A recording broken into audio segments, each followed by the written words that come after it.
Assalamualaikum warahmatullahi wabarakatuh. Apa kabar Ananda? Semoga kalian dalam keadaan sehat selalu sehingga dapat menjalankan kegiatan bekerja, beribadah dan belajar dari rumah. Pada kesempatan kali ini kita akan belajar tentang klasifikasi makhluk hidup.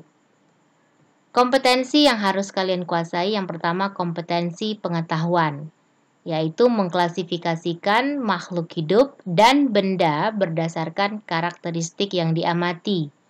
Kemudian yang kedua kompetensi keterampilan, yaitu menyajikan hasil pengklasifikasian makhluk hidup dan benda di lingkungan sekitar berdasarkan karakteristik yang diamati. Nah, ini adalah contoh sederhana pengklasifikasian buah dan sayuran. Ketika kamu berada di toko buah atau di supermarket, kamu akan melihat buah-buahan ini dikelompokkan ya dalam satu jenis ya. Begitu juga dengan sayuran-sayuran ya. Sehingga apa gunanya kita bisa memudahkan kita ya untuk mendapatkan benda sesuai dengan keinginan kita. Mempelajari klasifikasi makhluk hidup, yang pertama kita akan mempelajari tentang pengertian, tujuan, manfaat, dasar pengelompokan, dan sejarah klasifikasi. Di bagian 2, nanti kalian akan mempelajari tentang tingkatan takson, sistem binomial nomenklatur. Di bagian 3, kita akan membahas tentang sistem 5 kingdom, dan di bagian 4, nanti akan membahas tentang kunci determinasi. Apa sih yang dimaksud dengan klasifikasi ya? Klasifikasi atau kita sebut juga pengelompokan merupakan suatu cara memilah dan mengelompokkan makhluk hidup menjadi golongan atau unit tertentu. Tujuan klasifikasi yaitu untuk apa? Mempermudah, mengenali, membandingkan, dan mempelajari makhluk hidup. Kemudian kalian dapat membedakan makhluk hidup yang satu dengan yang lainnya, serta dapat menyederhanakan objek studi. Lalu apa manfaat dari klasifikasi? Yang pertama, memudahkan kita dalam mempelajari makhluk hidup yang sangat beraneka ragam. Kemudian yang kedua, kita bisa mengetahui jenis-jenis makhluk hidup. Yang ketiga, mengetahui hubungan kekerabatan antara makhluk hidup satu dan yang lainnya. Kemudian yang keempat, mempelajari evolusi makhluk hidup atas dasar kekerabatannya. Ya, evolusi itu adalah suatu proses perubahan. Ya, perubahan dari makhluk hidup. Misalnya dari yang sederhana sampai ke yang kompleks, dan ini membutuhkan waktu yang cukup panjang. Lalu bagaimana para ilmuwan itu mengelompokkan? Jadi ada dasar klasifikasi. Nah, klasifikasi itu bisa berdasarkan persamaan dan perbedaan yang dimilikinya. Jadi semakin banyak persamaannya, maka bisa dikelompokkan dalam kelompok yang sama. Kemudian klasifikasi itu bisa berdasarkan ciri bentuk tubuh ya dari luar atau kita sebut morfologi, dan juga bisa dari anatomi atau bagian dari dalam tubuhnya. Kemudian klasifikasi itu bisa didasarkan kepada manfaat, ukuran, tempat hidup, dan cara hidupnya. Lalu sejarah klasifikasi itu dimulai dari seorang filosof Yunani yang bernama Aristoteles. Aristoteles itu membagi makhluk hidup itu kepada dua, tumbuhan, yaitu adalah makhluk hidup yang bisa membuat makanan sendiri karena dia memiliki klorofil. Contohnya ada pohon, semak, dan herba. Kemudian ada hewan. Hewan itu adalah makhluk hidup yang tidak bisa membuat makanan sendiri karena tidak punya klorofil. Itu ada hewan yang habitatnya di air, di udara, dan juga di darat. Klasifikasi menurut Aristoteles ya, yang tadi ini ada hewan ya yang hidup di darat, hewan yang hidup di udara dan juga bisa di darat, kemudian hewan yang hidup di air.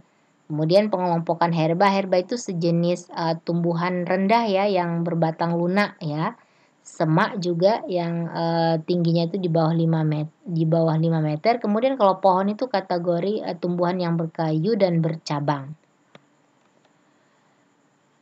Kemudian pada tahun 1735 itu ada seorang ahli taksonomi ya, Carolus Linnaeus. Jadi Carolus Linnaeus itu disebut sebagai bapak taksonomi ya. Dia mengembangkan sistem klasifikasi baru berdasarkan persamaan ciri. Jadi dia mengelompokkan itu berdasarkan struktur tubuh atau bentuk, kemudian berdasarkan ukuran, warna, dan cara memperoleh makanan. Tingkatan takson hewan dan tumbuhan menurut Carolus Linnaeus itu ada 7 tingkatan untuk hewan dan tumbuhan. Untuk hewan itu dimulai dari kingdom, phylum, kelas, ordo, family, genus, dan species. Begitu juga dengan tumbuhan ya, ada boleh disebut regnum atau kingdom, kemudian divisi, kelas, ordo, family, genus, dan species. Di mana letak perbedaan itu adalah di tingkatan kedua, pada hewan itu disebut phylum dan pada tumbuhan itu disebut divisi. Nah, dalam penulisan ilmiah ada beberapa aturan, yaitu aturan penulisan nama ilmiah atau disebut dengan sistem tata nama ganda atau binomial nomenklatur. Nah, aturannya terdiri dari 2 kata. Ya, B itu 2. Kata pertama itu menunjukkan genus atau marga.